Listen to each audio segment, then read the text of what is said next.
crazy weak Wi-Fi. I was really happy with this Marriott because the Wi-Fi was really good when I got here, and I don't know what happened. The Wi-Fi just dropped to like literally a tenth of what I had before, and so maybe I can go ask him to reboot the Wi-Fi. But I was thinking about A Birth of a Nation. And I was curious to see how Birth of a Nation did at the box office and how this controversy played out for Nate Parker. Now, I knew that Nate was going to really get it, and as I told you guys the other day, I told the Final Call. I did an interview with the Final Call, one of the media publications I respect the most in the world. The Final Call is one of the few media outlets where when they call me, I almost always say yes to the interview because I love them so much. I turn down 99% of all interview requests I get, not because I'm trying to be rude, but because that doesn't matter so much to me, and I don't have time. I'm trying to really do work. Also, we have our own media. We're reaching people directly, through whether it's social media or whatever. And so anyway, I told them, we were talking about the Final Call and the prospects and the controversy and how they were kind of stringing this poor brother up. And I said, well, Nate Parker kind of signed up for that game, though. He signed up for that game. You're in white Hollywood making your money, and they're taking good care of you. When they like you, they're taking good care of you. When they like you, they're writing you checks bigger than what you would get if you were working with only black people, right? So they wrote that $17.5 million check to buy his movie. And so, I was happy for him. But remember, though, you sold a black idea to Fox Searchlight, which is connected to Fox News. So therefore, you are now in bed with white folks. Now, the question is, are they going to have your back when the heat gets hot? Well, I personally think Fox Searchlight has had Nate's back. But then again, though, because he's in white Hollywood making that white money, white feminists have gone after him over these 17-year-old rape allegations, which was really interesting because he was acquitted. Now, remember that in white America, laws are really arbitrary. Like, they don't really feel that they have to follow the same rules as everybody else, at least not as a collective. I'm not saying that every white person feels this way. I'm saying that as a group, as a mob, they know that they make all these laws as a group. So if they want to change something, if they want to just pretend like he's guilty, then they can pretend like he's guilty. So basically, you have this controversy years later where they're bringing up old stuff. They release these transcripts, these smoking guns, and even the worst people that were really trying to go after him, they didn't really have a whole lot to get him for. They really couldn't. And so the only thing they could get him for is the fact that they're just mad that he caused distress to this white girl. And then also they wanted to link her suicide in 2012 to something that he allegedly did in 1999, which I think is a hell of a stretch.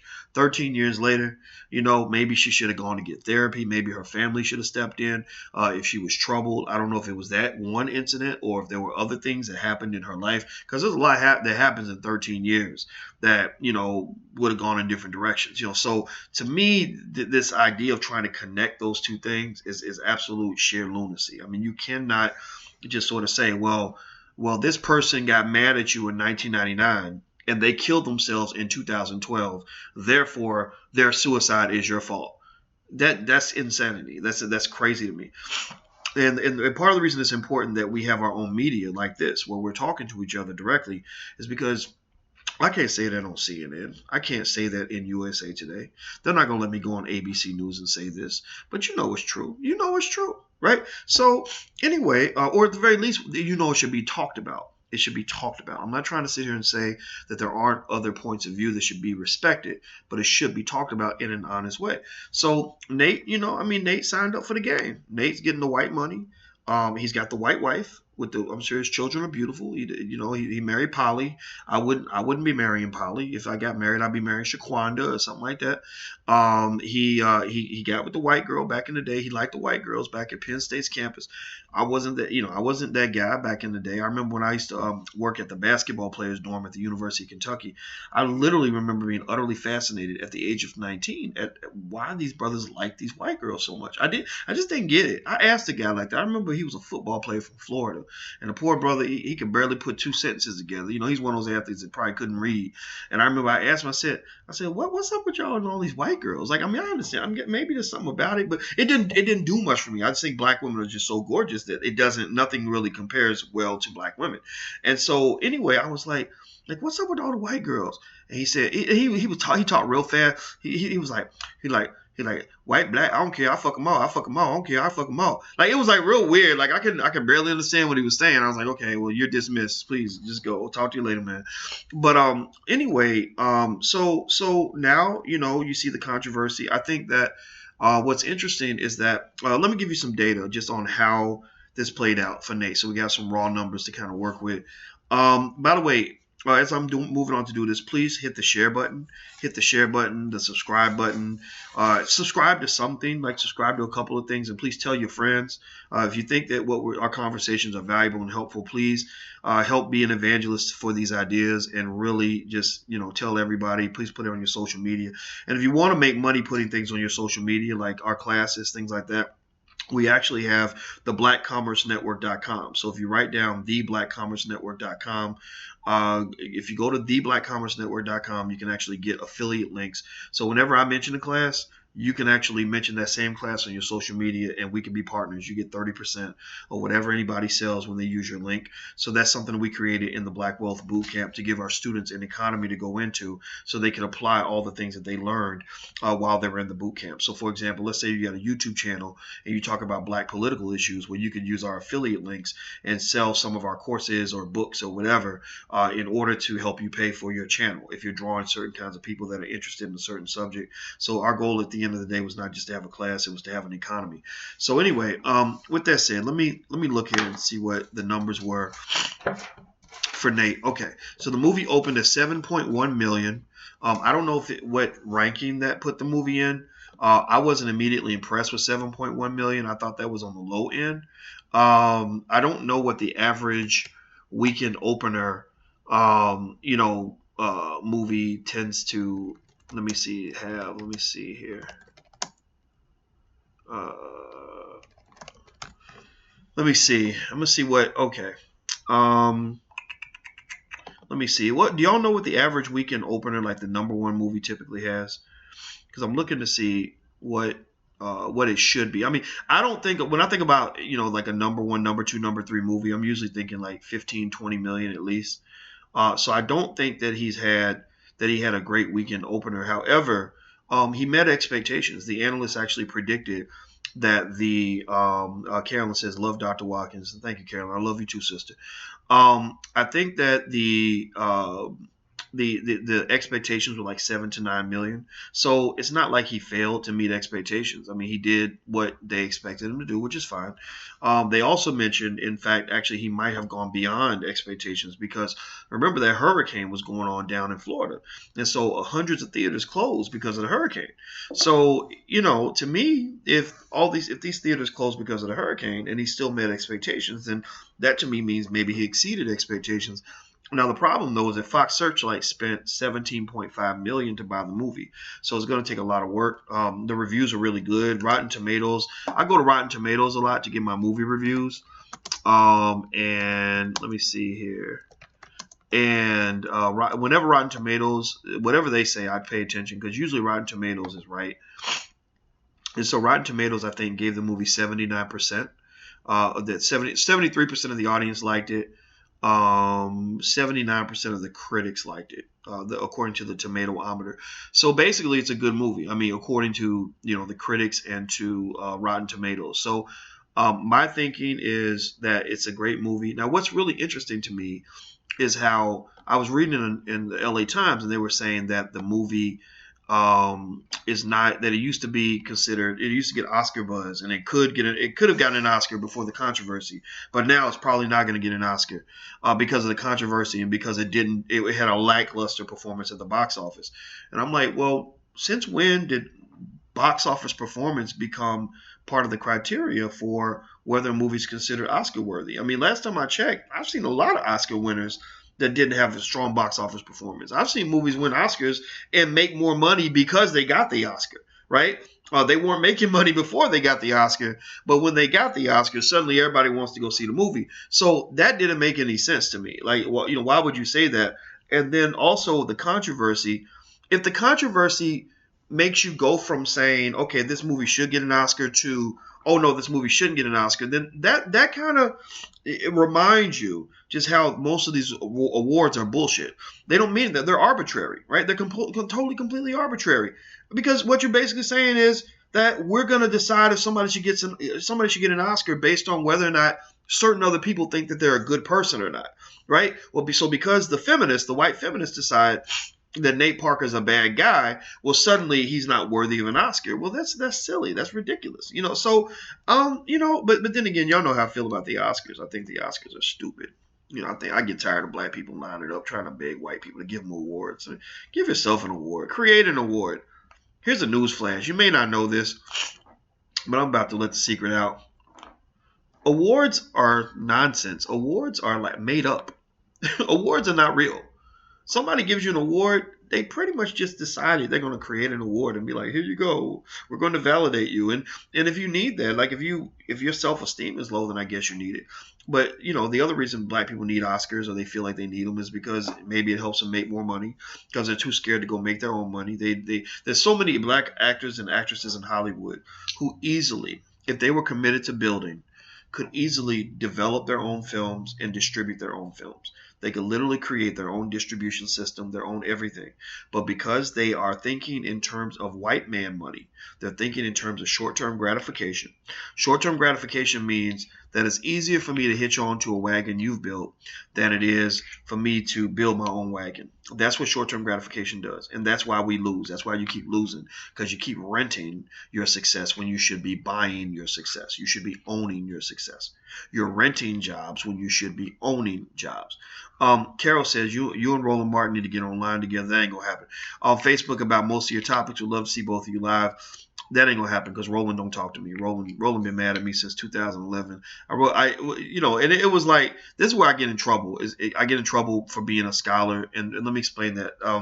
What I mean by that is, as a scholar, you don't take it personally when somebody disagrees with you. It's like let's like basketball players, or boxers. Here you go, boxing. Boxing's a good example. You look at boxing, right? Boxing always fascinated me because you would have two dudes in the ring trying to kill each other, talking smack, up in each other's face, looking at each other like, I want to kill you. And they get in there, they swinging, they bloody, they hurting, beating each other down.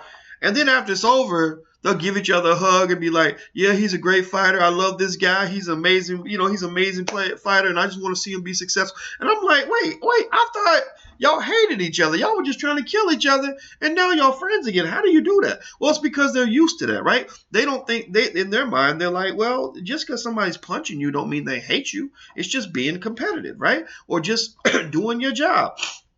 So as a scholar, we're like intellectual boxers. Excuse me, scholars, good scholars. I'm not talking about the wax. I'm talking about those people who got their PhDs on the weekend. I'm talking about real hardcore scholars who spent 10,000 hours learning how to do a certain science or craft. They are some of the most critical motherfuckers you will ever see in your life. We are so critical about everything. We see the nuances of everything in a certain way. And so what will happen is, somebody may love your work. They may think that what you just wrote was the most brilliant thing they've ever seen, but they will still come back and critique you so bad that you'll think that they hated it. I remember I had a professor who gave me hell the whole semester. Gave me hell, was telling me what I was doing wrong, what I wasn't good at, and I just thought I was garbage in his class. I really thought I might fail the class. And it was so funny because I went to him to talk to him about something, and he offered to write me a letter of recommendation for graduate school. And he said, well, you're going to get the highest grade in the class. I was like, what? And he said, yeah, you do really good work. And I was like, are you serious right now? I really thought I had a D in the class. I really thought, because I didn't understand. It was macroeconomics. It was really, really hard. But that's just kind of what scholars do. So what happens is, if I see something and I'm analyzing it and calling it like I see it, I'm not going to usually, if I say 10 things about something you have, all 10 things usually aren't going to be good. Maybe 8 of them are going to be good. If you got 6 or more, then that means that what you got is pretty good, that the good outweighs the bad. That means I like it, right? Even when I talk about my 3 greatest heroes, Muhammad Ali, Angela Davis, and Malcolm X, if you hear me talk about Muhammad Ali and really honestly reflect on his life, you're going to think I don't like Ali, because I'm going to point to mistakes that I feel like he made in his life, bad choices, things that I learned from as I grew from this man's greatness. But I love Ali. I mean, if I don't love Ali, I don't love nobody, because he's my number one. He's number one on my list, right there with Malcolm and Angela. So anyway, so with Roland, I always thought of Roland as a friend. I do, and I still wouldn't mind being his friend. But it's like, I remember, he had this weird controversy with the gay community. He got in this stupid debate with Glad. I don't know if y'all remember that, back in like 2011 or 2010, and he said something that was offensive, and Glad was coming at him. I mean, they were coming at him real hard, and they were trying to get him bumped off CNN.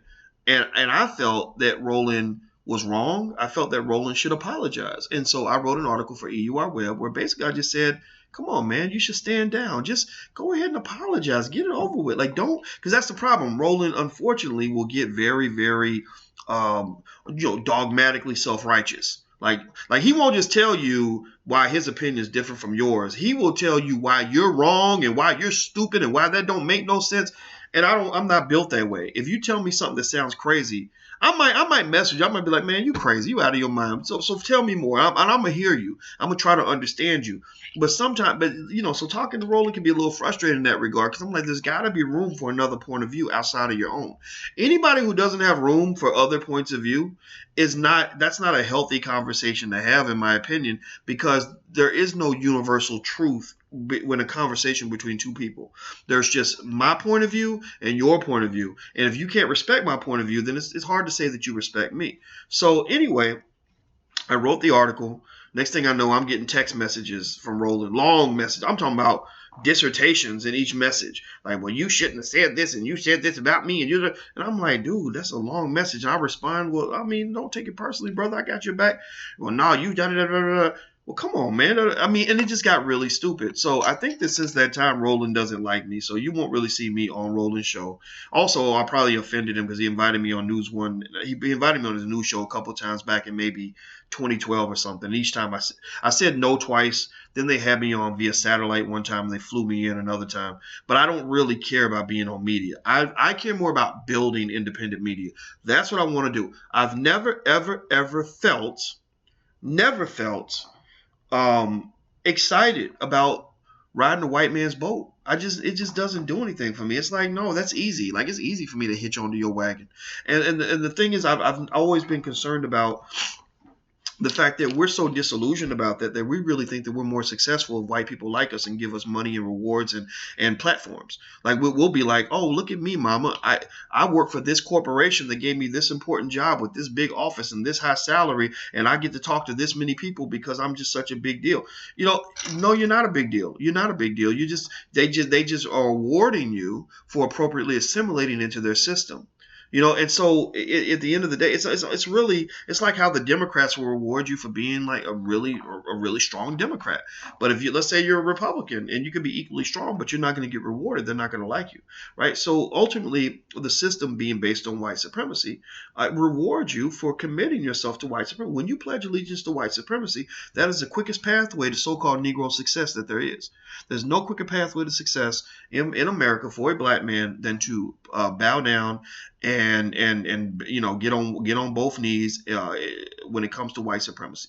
So anyway, but it's not to disrespect anybody. Like, I don't dislike Roland. I would talk to him if he called me. I could have a conversation with him. It's just we won't be working together that much, and it's okay. Sometimes people just gotta have their own space. They got different styles. But what so what I'll say is that. Anyway, moving on. Let me quit talking. One thing I will say though is that I think we got to really think hard about how we're communicating with each other and who's paying for it. Because you got to remember that if you have an event, like if you have, say, back when you had the State of Black America, State of the Black Union, whatever it was called, and you got all these corporations sponsoring everything. I don't really think that that's going to give you the sovereignty or the respect that you want to have as a black person. People tend to respect you when you can pay for yourself. It's like even when you talk about taking me to dinner. If the person feels like they're paying for my dinner because I can't pay for it myself, then I don't think that starts the conversation off on an equitable foundation. So anyway, I'll answer some of your questions as they come through. Don't forget to share, like, subscribe, whatever the case may be. Please connect, stay connected here. Also, if you want to see the footage from our All Black National Convention, which was really off the hook, and join our study group, you can go to allblacknationalconvention.com. That's allblacknationalconvention.com. Also, if you want to learn real estate, Andre Hatchett is running the blackrealestateschool.com. I'm actually going to be one of the guest lecturers in his program that he has. And I really think every black person should really dig into real estate as well. Learn the foundations of it, learn the fundamentals, so that when we decide we want to do, say, crowdfunding, to either buy the block or buy buildings or buy a school or whatever, you'll kind of understand the basics of it. Because at the end of the day, we can own technology companies all day long, but we really want to get back to owning land. We want to own something very basic, very fundamental. You can't make more land. Land will never disappear. Land will typically, on average, grow in value over time. Land is something that you can pass to your family for many, many generations. So I personally think that going to theblackrealestateschool.com could be a great way for you to get started. Here's a class called Real Estate 101. The first month is totally free, so you can jump in. Montino is asking, will you be able to simulcast these videos to More Us? I don't know. I'm going to talk to Tariq and see how I can help. Obviously, I support More Us. More Us is a new social media app that Tariq is creating. I think it's a bold endeavor to try to compete in the social media space. I'll be watching closely. I hope that he's able to do it well. I know it's not easy to do. I know that the Mark Zuckerbergs, they have billions of dollars in capital to build their networks, but that doesn't mean we can't do it. So I applaud the effort, and I hope that he's got a good technology team to back him up. I support. In fact, I think that what Tariq did with Hidden Colors is absolutely positively phenomenal. I love seeing a black man make his own movie and make his own money. That to me is more impressive than somebody who just hitched on somebody else's wagon. Carol says, thank you for your story, Dr. Watkins, by Roland Martin. You both are awesome.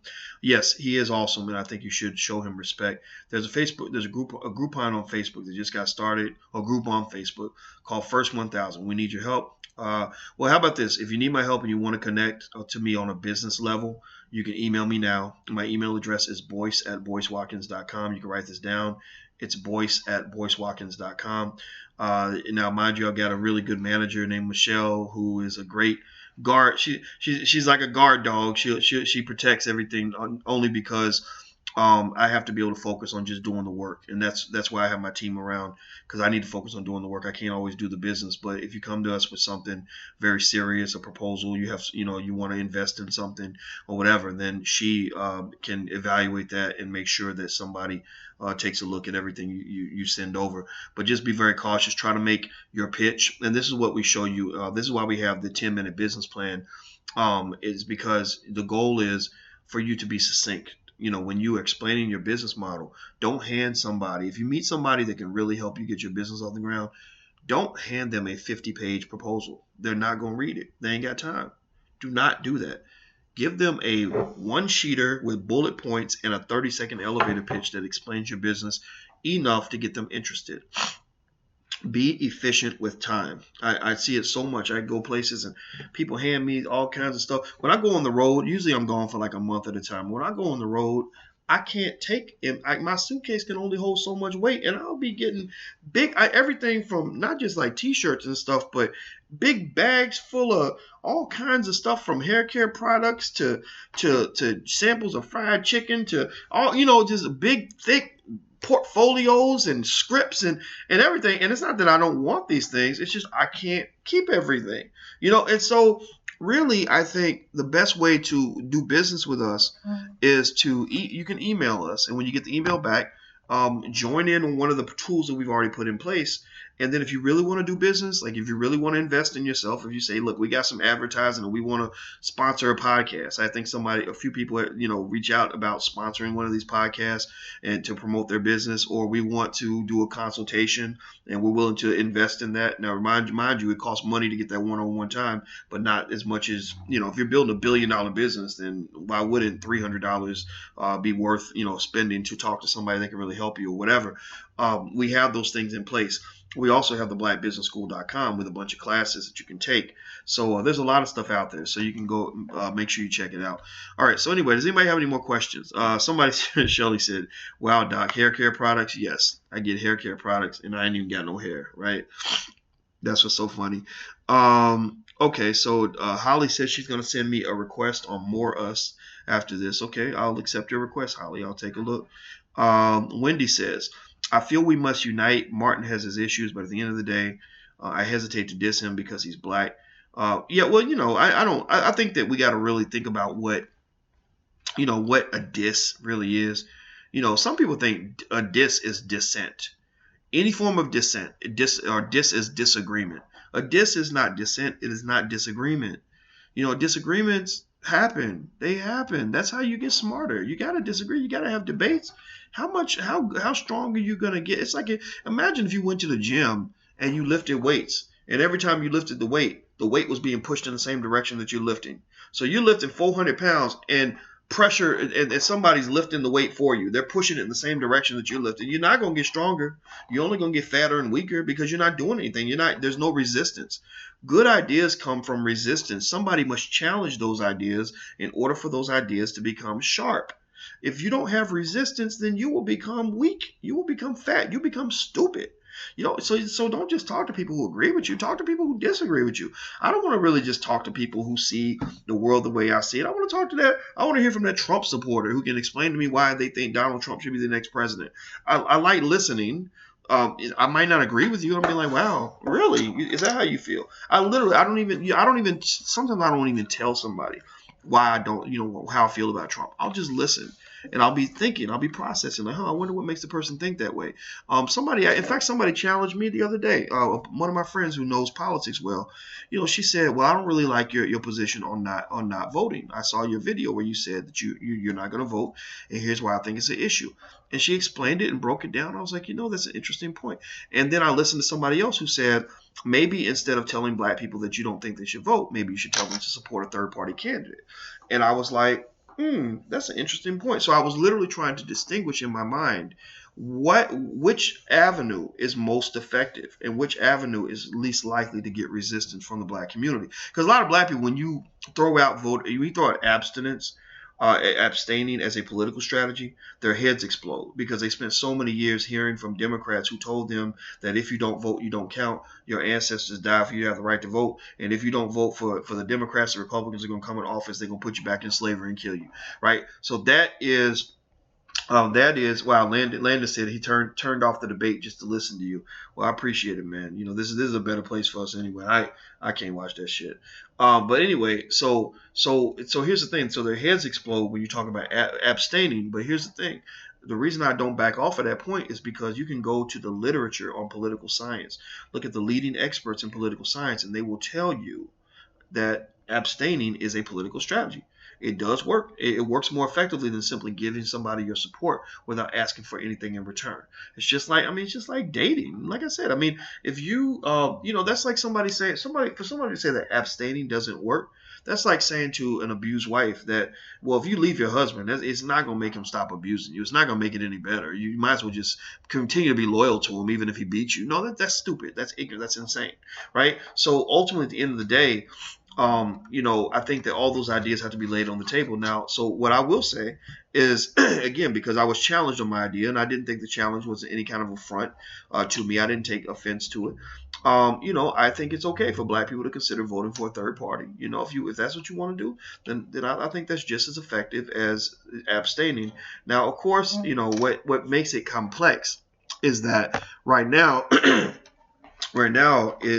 that you have so many disturbing, crazy things coming out about Donald Trump that in the media, he's just being painted more and more like a complete lunatic.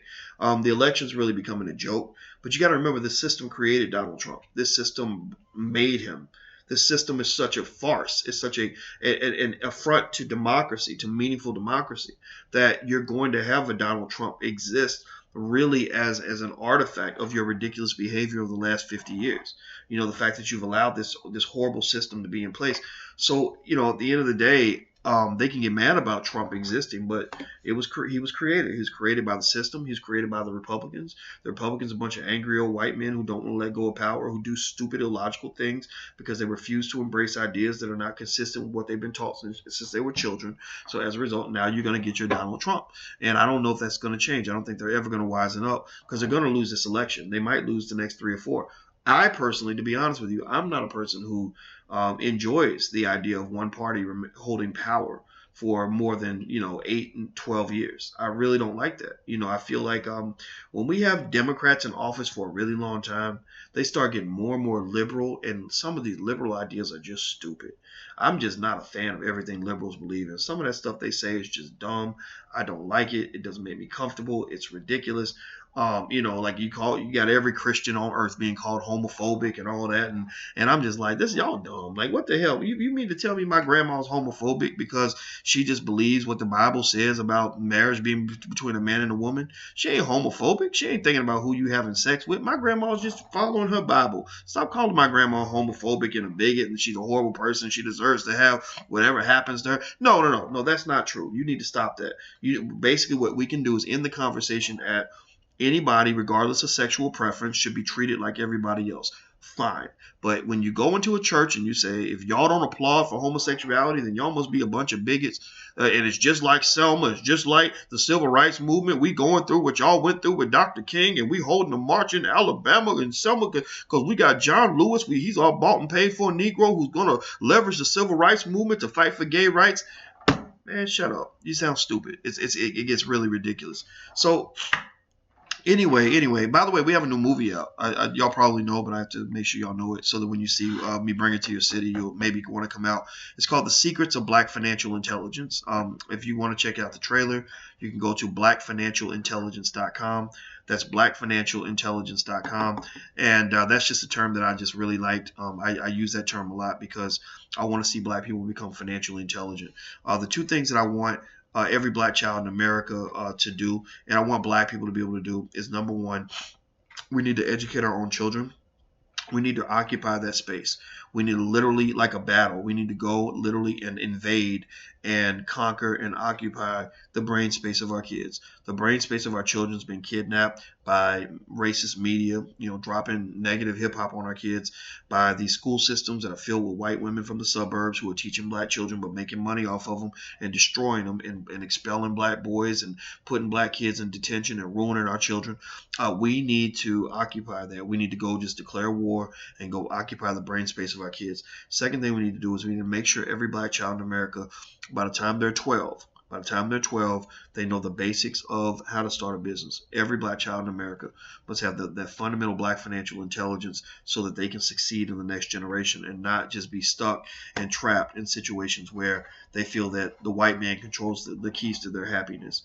You can't raise kids like that, and we have a lot of people that are still doing it. It's going to keep happening. I don't know when it's going to stop, but I know that one thing that we're doing, number one, is we created Project 100,000, and our goal is to see to it that 100,000 black children are put in some sort of educational program that relates to financial literacy, entrepreneurship, wealth building, and cooperative economics.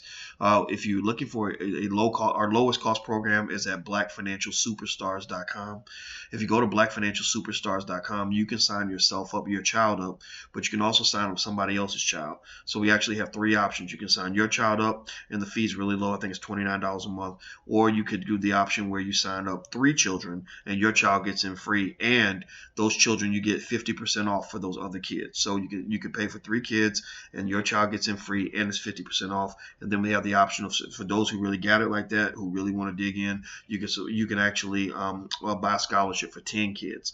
So basically, you pay for 10 kids, we take half off for all of that. So we eat half the cost. You take on half the cost, and then your child gets in for free. So there are all these different things we have in place to try to help the process along. It's working pretty well. We've actually got 3,000 children now that have gone through our program. So our goal is, again, we want to get 100,000 in the next decade. I believe if we can find a way to get 25,000 a year, 20 to 25,000 a year, I believe we can get there. So part of it is really just spreading the gospel, continuously making sure that people understand that it's somewhere in their subconscious that economic strength is a critical critical part of your freedom as a black person in this country. I think that's important to understand. Now, anyway, how does anybody think? How do people feel about this election thing? I mean, are you let me see. Defina's asking, am I adding more lessons to the Superstars program? No, after you get done with the Superstars program, you can unsubscribe. You can jump into the Black Millionaires of Tomorrow program, which is 3 big modules. So the Superstars program has part 1, which is 15 lessons, 15 things every black child needs to know about money. So very basic stuff, kind of moving you forward. Self-study exam, so you can check your child's knowledge.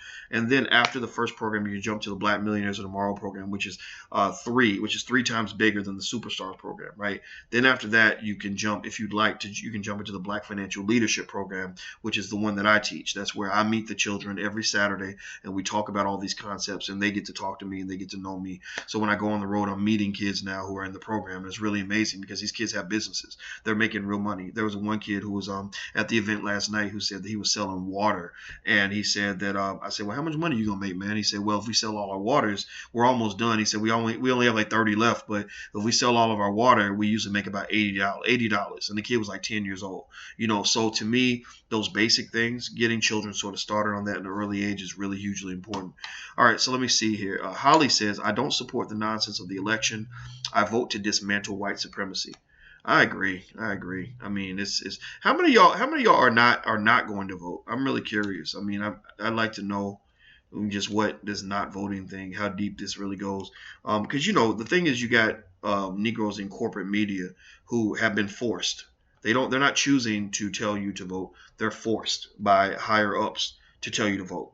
And the reason is that they're getting money from the Democratic Party for advertising. Think about this. If I'm Hillary Clinton, I'm trying to get black people out to vote. What am I doing? I'm buying tons and tons and tons and tons of ads with your media outlet because you're urban, you got black people, and you're going to influence those people, get them out to the polls. So what happens? Well, the programming director is going to say, holy crap, we're getting all this money from the Democrats. We can't even hold a conversation about the idea of abstaining the black vote.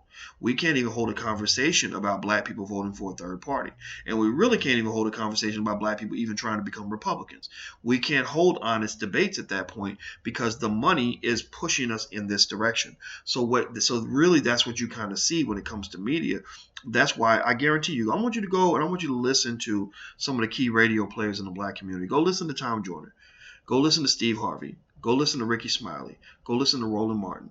And I want you to count how many times there's an honest conversation. I mean, I'm talking about honest, not a biased conversation where they try to set somebody up and have everybody kind of attack them and prove them wrong. I'm talking about an honest conversation about all the voting options for black people. Go look. Go check that out. In fact, it makes me think about when Empire was out, right? Empire first came out, and I was one of the few voices nationally that just said, this is bullshit. This show, what the fuck is this shit? I mean, this is insane to me. This is stupid. What are you doing? Why are you validating every white person out here who thinks every black man in America is a thug and a criminal and a crook? What is wrong with you? And Lee Daniels, I read Lee Daniels' bio. I read this brother's information in detail. I said, this man is sick. This man is screwed up. And the reason he's getting opportunities in Hollywood is for 2 reasons. 1, because he's gay, and 2, because he's connected to the Jewish community. He raised his children, read books like Anne Frank. Like, they read Anne Frank. I think he said my children read Anne Frank 3 times but never read Roots. So he's doing, and Damon John, same thing. Damon, the Sean John dude who's on Shark Tank, he just married Polly, the white woman, or her name ain't Polly, is some other name, I'm sure. But anyway, he was also, his mother was married to a white Jewish man. So getting connected in the Jewish community and getting connected in the gay community are the ways to get opportunities in entertainment. It's just the truth. It's a fact. I'm sorry. Look it up. Anyway, so Lee Daniels came out with this crap, and I was one of the few people. I said, no, somebody's got to tell the truth about this dumb shit. This is crazy to me. So I didn't tell anybody to not watch Empire. I didn't say don't watch it. I watched one episode when I was in Africa just because it was on, and I was like, let me just make sure I'm watching. Let me just see what's there. And you know what? it was a well done show. I'm gonna give you the honest God truth. It was very well done. I can see why people loved it. If you're into bright, shiny, mindless monstrosities, then Empire's perfect for you because everything's balling and flossy and beautiful and amazing and all these superficial things that black people are trained to buy into. We're trained to buy into the superficial. We're trained to go shallow and not go deep. We're trained to look at the exterior and not the interior. We're trained to go for the nonsense and not for the intellectual. That takes practice. It takes work for them to turn your brain into mush. And so, so anyway, I was one of the few people that did a video about it, and I guess the video got traction. It was viewed by maybe 300,000 or 400,000 people, and it was enough that I guess some people in the black community started saying, "Yeah, that's right. That show is bullshit." So other people started saying things. So Don Lemon, I guess being friends with Lee Daniels, Don goes on what the hell was it, Tom Joyner's show, and he's quoting, he's got my audio clip. Of course, they didn't invite me on to actually talk about it. I don't care. Again, I don't really like to do interviews that much anyway, so it's fine. But Don takes my audio and he's playing my audio clip, and it's like he's setting up the ball and knocking it out the park, or he's putting up the Boyce Watkins punching bag and taking blows, right? But now, mind you, Don can't really debate with me straight up because he's just not smart enough. But but it's easy when you can take somebody, set up what they said, and then knock it out, right? And so anyway, I remember when Don invited me on his show on CNN to talk about Empire. And my publicist was telling me, I think back then I had a publicist. I don't have one anymore. Or maybe it was my assistant. They said, Don Lemon wants you to come on CNN to talk about Empire. And I was like, why would Don want me on CNN? Don doesn't like me. This is a setup. But, I didn't really care because I'm not really, intellectually, I feel like I can hold my own. I'm not afraid. It's like, okay, fine. I'll take on all three of y'all, whatever, and because I got the truth on my side, not because I'm smarter than other people, but because I just know I got the truth on my side. I've logically thought this through, so I'm comfortable debating this with anybody. And also, I don't take it personally if you disagree or even if you prove me wrong. So we were on the show, and it was a big nigga fest. That's what it was. It was the biggest coon fest you ever saw in your life, because basically they had, and I'm not saying the people on there were coons because they were respectful. They actually were like, with all due respect, Dr. Watkins, but still, I was like, this is so interesting. So they had me on there with two other people and then Don, and all of them are yucking it up about how great Empire is. And literally they're saying things like, well, at least black people are getting jobs. And I'm like, is that your only standard for your integrity? That Negroes are getting jobs? I mean, we could get jobs as hookers. We could all, I could sell ass on the corner and have a job. I mean, at what point do you stop saying or using some sort of short-term economic prosperity as your excuse for what is otherwise indecent and destructive behavior? Now, I'm not trying to be the Pope. I'm not trying to be the morality police. I'm not even that guy where, if you tell me you like Empire, then I'm gonna be like, oh, shame on you. How dare you like that show? I don't do that to people. My daughter watched Empire and she liked it. And I was like, wow, yeah, it's a good show. But here's the thing.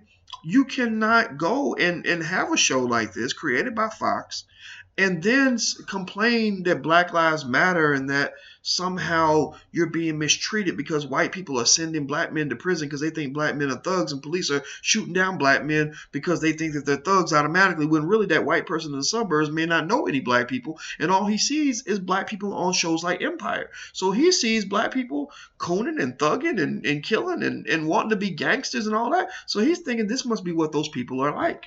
And so at the end of the day, you cannot disconnect what white people see in media in terms of portrayals of black people with the way a white person sees a black man who's on trial in the courtroom. The way the white jury that sees that black man on trial for a crime that he may not have committed are the same white people who just watched Empire and saw black people saying they want to kill everybody. So, my point is that I think that the reason we want to have more black media is so that we can really have honest conversations that belong to us. And I believe that we do have the ability to pay our own way to whatever we want to do. I don't think we have to beg. And I really just think that as a matter of dignity, we have to learn how to sort of manage and understand these economic systems. We got to know where the money's at so we can go out there and get it. Because when you know how to go out there and get your own money, you can have freedom. You can tell anybody to kiss your ass and you ain't got to be scared of nobody. But when you don't understand these economic systems, what you are is you're like a person who's trying to play in the NFL and has never touched a football before in their life. If you go into the NFL and you ain't never played football in your life, you're gonna get killed. Your legs and your arms will be broken in the first game. And that's what the economic system is like globally. It's football. It's competitive. It's hardcore. They don't give a shit. They will destroy you. They will eat you up. And they're going to look at you and say, man, why didn't your parents prepare you for this competition that you're in right now? So when you are deciding what to do with your children, I encourage you to say, am I preparing my child to be strong in the future, or am I making my child more indebted to white supremacy? Kendra says that's why they assassinated Bill Cosby's character. Well, yeah, I agree. They assassinated it, but they also assassinated it with the truth. And, you can't sit here and pretend like Bill Cosby didn't sort of make his own bed too. Like if you try to come to me and say you try to get 30 white women to say I raped them, it would be hard to do. You couldn't get 30 white women to say I slept with them. You couldn't get 3 white women to say I slept with them because I just that's not something I would do. And so I'm not sitting here saying that Bill Cosby's wrong for some of the stuff he did in terms of sleeping with younger women or cheating on his wife. I'm not here to judge all of that, but I will say that, I think that there were things that Cosby did that, in my opinion, abused his power, abused his fame, and it wasn't inconsistent to me with the person I knew Cosby to be. I kind of felt like Cosby was an arrogant prick. I saw him disrespect people. Mark Lamar Hill, and Michael Eric Dyson, I guess they were all up in Philly and associated with Temple. And I just remember how Cosby kind of dismissed Mark and Mike, and I don't agree with Mark and Mike on everything. Y'all seen me talking about Mark and my friend. We disagree on a lot of stuff, but I didn't like the way Cosby even dealt with them because Cosby kind of felt like he was better and bigger and more important, and he could ignore everybody and disrespect the black community. And so part of me felt that it was wrong for them to do what they did to Cosby, but the other part of me didn't feel so bad for him because sometimes when you're just that disrespectful to everybody, you're going to end up when you finally go down, those same people aren't going to feel sorry for you. And so it is what it is. That's my perception on it all. By the way, 2 things. We actually have a really cool class in the Black History School. As I told you, we like to teach our own people. So we have the blackhistoryschool.com. I hope you'll go take a look and consider enrolling your child, enrolling your family. And we have this really cool course, this video series we put together called Heads of Hate. And what it is it's basically all the stuff about American presidents and things they did to black people that you were never taught in school. And so if you're interested, you can check it out at headsofhate.com. So if you go to headsofhate.com, you can check out the series. I think they discounted the price, and I hope you'll consider enrolling your family. The Black History School's got some amazing content. We gathered Black history experts in our community together and said, okay, this is your space, this is your school, teach what you want, make sure this is beneficial to the people. Also, if you're interested in checking out apparel and things like that, you can also go to theblacktoolshop.com. Theblacktoolshop.com has a bunch of things. If you like dashikis or dashiki dresses or, all kinds of other stuff, that's a pretty cool place as well. So I hope that you'll check some of these things out, and I hope that you'll have our back on some of this stuff. And just know that that's, I have to mention this stuff because this is how we stay independent. This is how we move forward. This is how I'm going to pay for the next All Black National Convention. I'm not looking for corporate sponsorship. We might consider black companies, but really even that, I just prefer to keep it real simple financially so that we don't have to have those complicated conversations where people are like, well, why did you say that? Or you need to put this person on the panel because this person is connected with this corporation or whatever. or this political party. I don't want that. I kind of want it to stay pure. In order to keep it pure, that means we're going to have to hustle and make it work. So anyway, so that's it. I'm about to get out of here. Somebody said, William says, where's it going to be? We were thinking DC. We wanted to try to have it at that black-owned Marriott in DC, but the message they sent back to us was very, very cryptic and strange, and it almost seemed like they didn't really want us there. Like because that's the thing I'm learning about finding venues is that some of these hotels, if you tell them what you're doing and you give them the name of your event, if you will put the word black in it and it sounds too black, some venues literally will just be like, no, we're not interested. So I really kind of got this interesting sense based on the email I got back that they just didn't want the All Black National Convention there. And it really kind of bothered me because I know it's black owned. And, it's like, honestly, you've got white people who stay away from black people, but then you've got black people who stay away from black people so they can connect with white people. So, I think that what's happening is we're at a fork in the road. And when it comes to what black progress represents, right? We're at a fork in the road. We've got those who believe that assimilation is the path to prosperity and strength for black people. And then you got those who believe that independence is the path to strength. I'm more in the independence category. But assimilation, maybe it works for some people. But where assimilation shows its ugly head sometimes, it's like if you go to that new Black History Museum at the Smithsonian. I went and did a tour of it, and I walked around and looked around. It's a beautiful building. It's amazing. Now, but I was looking at the list of donors. I'm always thinking about the money. Who gave the money? Because those are the people who are making the decisions. And of course, I saw Fox News up there giving $10 million. I saw these other corporations. I saw Michael Jordan, the Jordan brand, gave $10 million. And then, of course, I saw Oprah, who I think her heart's in the right place. Oprah gave $21 million, and I saw a few other people, to the Tyler Perrys and stuff like that. And so, what as a result happened to that museum, in my opinion, is that because so many of our most prominent black people in America, so many of our so-called most powerful black people in America are assimilationist entertainers, you had a very heavy assimilationist entertainment message within the museum. The politics of it all, right? So, but literally, I didn't see any exhibits on Marcus Garvey, but I did see a gigantic exhibit of Flavor Flav's clock. I did see an entire room that seemed like on the ceiling it was filled with nothing but sports and entertainment. And so, that kind of bothered me a little bit, because I like to believe that as black people, we're more than just the white man's entertainment. I believe that we're more than just the white man's athlete. I like to believe that we are capable of being scientists, doctors, lawyers, and everything else. I know that we are entrepreneurs, and what has to happen is we must go in that direction where we're preparing our grandkids, maybe even not even our kids, our grandkids, to be able to compete with the assimilationist entertainers who have all the money, who are telling black people, look, go in this direction, play a sport, learn to sing, learn to rap, learn to dance. That's where all the money's at. I want to be able to compete with that. I want, as a scholar, I want us to be able to show over here, what, look, there's a scholar over here who's independent, unapologetically black, and they've built a multi-million-dollar industry over here, right? In fact, we actually have a platform we're developing. The URL is intelligentblackpeople.com. We haven't built it the way we want, but at intelligentblackpeople.com, the first thing we're doing is we're having intelligent conversations, but that's branching into a YouTube platform that we think we can build very quickly, called Intelligent Talks.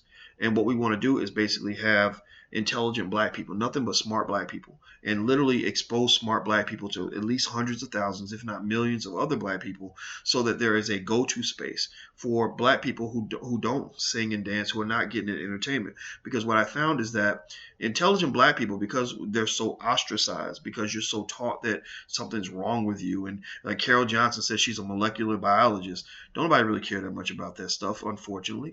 So in order for Carol to fit in, sometimes she may be pressured to dumb herself down so she can get on like the Breakfast Club and sit in the same seat that was occupied by Young Thug and Rich Homie Quan.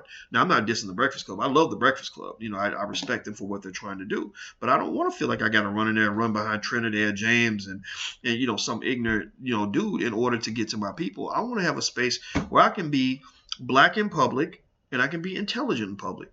Where being intelligent doesn't mean I have to water it down and be scared. I was on one show in Chicago. It was a great show. I love it. Was, I think, V103 or something. One of those, maybe it wasn't V103. I forget the radio stations, but it was so funny because we were talking, and they brought me and they were very nice to me.